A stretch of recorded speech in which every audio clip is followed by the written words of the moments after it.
Welcome back to Kevin Toll Reads. I hope you're doing well. Do you get sick of me pointing my finger in your face?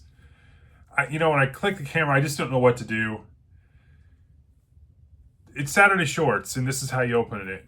This channel is going downhill very, very fast. Yep, I've been calling it. I think I just broke my toe. If my wife watches this, she'll roll her eyes. My wife doesn't watch my videos. All right, let's circle this thing back. So today we are on Saturday Shorts, and we have two great ones because I have two great characters to talk about, or at least two authors to talk about that gave us great characters.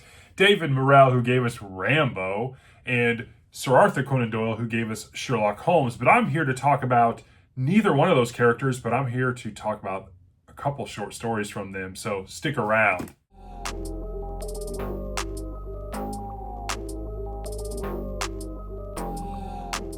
So welcome back to Kevin Toll Reads, where today I'm going to kick it off. One of my two short stories is from this collection by Sir Arthur Conan Doyle, The Horror of the Heights and Other Strange Tales. I read the story The Terror of Blue John Gap. It is 21 pages in length. This collection was published in 1992.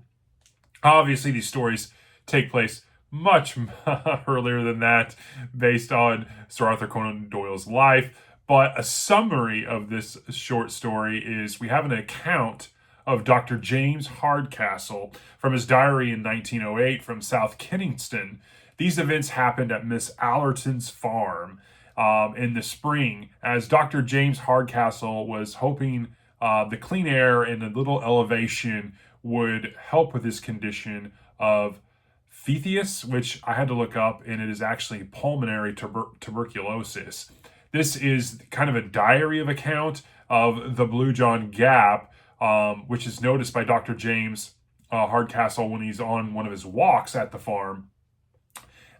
This farm is adjacent to some other farms in this area, and this mysterious Blue John Gap was once a mine that harvested this rare bluish tinted mineral and known for its kind of purplish shade. The Romans, before many centuries ago, the Romans, started to create this angled mine when they were harvesting this mineral and using it to make antiquities. And so it is adjacent to kind of this country mountainside. And apparently there's this local legend that is tied with this Blue John Gap. And there's mysterious at certain nights when the moon is not out and everything is dark, sheep and go missing from local farms. And so that is kind of the summary of this thing. Let's talk about what makes it a good short story. For 21 pages, it packs a lot. I really love the account, the diary kind of form of Dr. James. I like the fact that we get to know kind of up front that he's struggling with a health issue and he's out there trying to overcome it. But at the same time, he takes upon this local legend. What I really kind of enjoyed the most was the character change for Dr. James Hardcastle. At first, he hears about this local legend, this kind of Paul Bunyan-esque tale, and he doesn't pay any heed. In fact, every time someone will throw out there something, I don't want to call it a platitude, but they'll throw out something, what about this? And then he's always got some kind of reasoning or some kind of justification on why that it doesn't necessarily mean there's some monster out there. It isn't until Hardcastle, gets his nerve about him and discovers the entrance to this Blue John Gap and makes his way down with candles and matches on a couple different little excursions, and he keeps pushing the boundaries of his excursions, and things start to happen that make him question the validity of this kind of Paul Bunyan-esque monster tale. And it obviously something comes to a climax, and I don't want to spoil that, but there is something down there. And what exactly is it? And so I have an excerpt that I wanted to read with you. It's on page 308, and I thought it was pretty fitting for the story. It says, And yet there lies deep in every man a rooted self-respect, which makes it hard for him to turn back from that which he has once undertaken. This feeling of personal pride was my salvation now, and it was that alone which held me fast when every instinct of my nature was dragging me away. I am glad now that I had the strength. In spite of all that it has cost me, my manhood is at least above reproach. I thought that was a really cool excerpt that kind of gives you the sense of mental state of Dr. James Hardcastle in the grand scheme of the plot of this thing. In terms of rating, I give this a 4.2. I think it's a great little short story here by Doyle. I think you can tell from this that there's just something about this tale that screams kind of, read this around a fire or with some music in the background. And it's just one of those eerie kind of tales that kind of just slowly kind of develops and you get a sense of dread. And I really enjoyed the tale for what it was. Overall, I think it's a really good one. I think it really grabs you at the beginning, and then it kind of slowly builds and escalates. And I found myself not necessarily like wanting to rip through it, but I found myself in two settings reading this. And when I came back the second time, I was only about 5 or 6 pages in at that point. I just I kind of felt myself drawn to it. I don't know if you ever get that way with a story or a book, but I felt like I had to get back to it. I had to get back into that little world and just find out what was going to happen. And so I think that in and of itself is always a great kind of measure of a story or an author. And this was a good one. You definitely should check this out. And so my next one came from David Morell, and I recently picked this up, and I was very anxious, as you can tell, to get into this thing. But Black Evening is a collection of short stories from David Morell.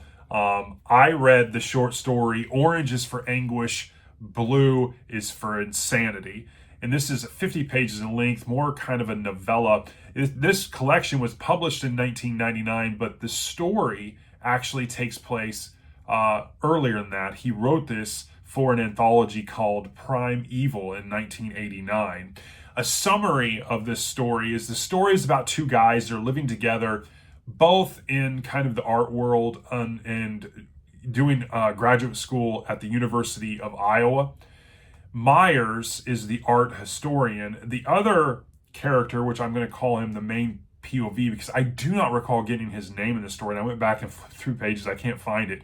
But he is an actual artist trying to make it into the art world and scene. Myers is working on his dissertation and is fascinated with an artist named Van Dorn. Morell states in his foreword that and afterward that he used this fictitious name because he loved Van Gogh, and so he used the name Van Dorn. Myers becomes obsessed during writing his dissertation. He believes there's something in Van Dorn's artistry, his paintings, that is there. There's something underneath. He's not just the average painter that got better over time. And so the other gentleman, the main point of view, is trying to maybe talk him out because the professor is probably not going to like his dissertation or his choice for artists for his dissertation. And so Myers locks himself in his room for weeks.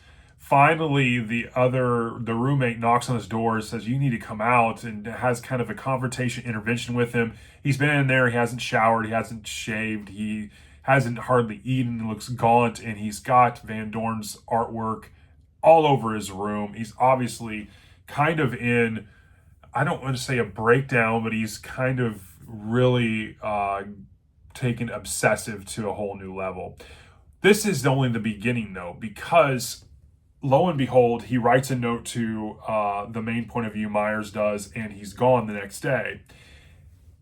It goes months without hearing from Myers, and lo and behold, Myers calls his former roommate, our main point of view, and he is in New York City at the Museum of Natural History, or the Art Museum, I think it was. And so, lo and behold, Myers and his old roommate meet up, and Myers is like, "I found it. It's here. I got the secret." to Van Dorn. And so they go and they visit this art gallery, and Myers tells his former roommate, like, hey, do this, look at this, look, let your eyes adjust to this. And they think they've both found the secret. There was something there that wasn't always there in the paintings.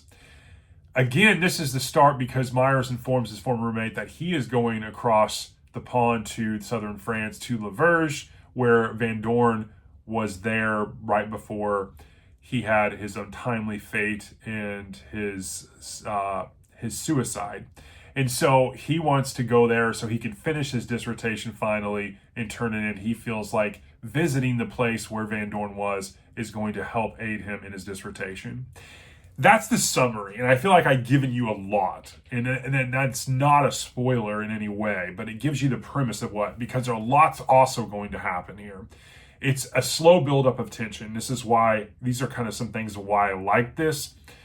It's a slow buildup of tension in this story. I think the premise is sort of losing oneself, as you can see with Myers. He's mentally kind of ripped from reality, and he becomes so obsessed with what he's doing that you kind of see his mind unraveling here. The stakes kind of continue to rise as you get through the story. What Myers succumbs to in this story is ultimately going to be the fate of many people, and lo and behold is the fate of many that have come before him. Le Verge, and some of the lesser characters that are introduced here, although the character count is very small, they're hiding something, and you get to see it in this story, and I'm not going to spoil it, but it is really, really good. In terms of excerpt, I think the best is in the foreword.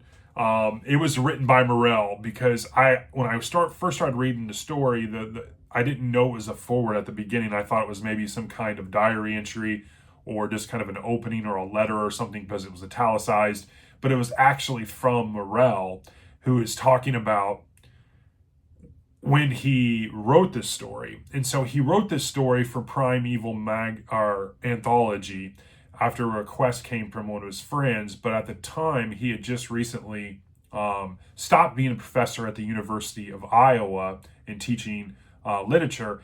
And his son, Matthew, had become very, very ill, was in the hospital, and was dying from bone cancer, apparently. And so when he was asked to do this, he was talking about how he was reading a Stephen King horror story to escape, in retrospect, his own horror. But he also goes on to state that when a friend asked him to write this, he said he wrote, and I'm quoting him, a tale about insanity that it helped keep me sane. And I thought that was really interesting, especially with the gravity of his situation personally. In terms of rating, I gave this a 4.5. I thought it was really good. I found myself just wanting to get to the end of this and see how this was going to flesh out. I was not disappointed in the ending at all. I thought it was really well done, actually. Overall, I think this is a really good 50-page little novella. I think Morell is 2 for 2 now with me, and it goes to show you that he is, dare I say, underrated as an author. Obviously, the foreword that I read in the excerpt that I talked about, a couple page forward, it has a lot of weight and really kind of sets the stage for this short story and gives it it kind of solidifies it in a way, and I really, really enjoyed it. And that is my take for Saturday Shorts this week. I had 2 great ones. I wanted to read a Sherlock Holmes one, again, to support Holmes is where the heart is, and I was anxious to get to this short story collection from David Morell. I hope you enjoy this. I know it's a little longer than normal, but I really had a lot to say here this week, and I hope you enjoyed it, and I will talk to you all in the next one. Thanks.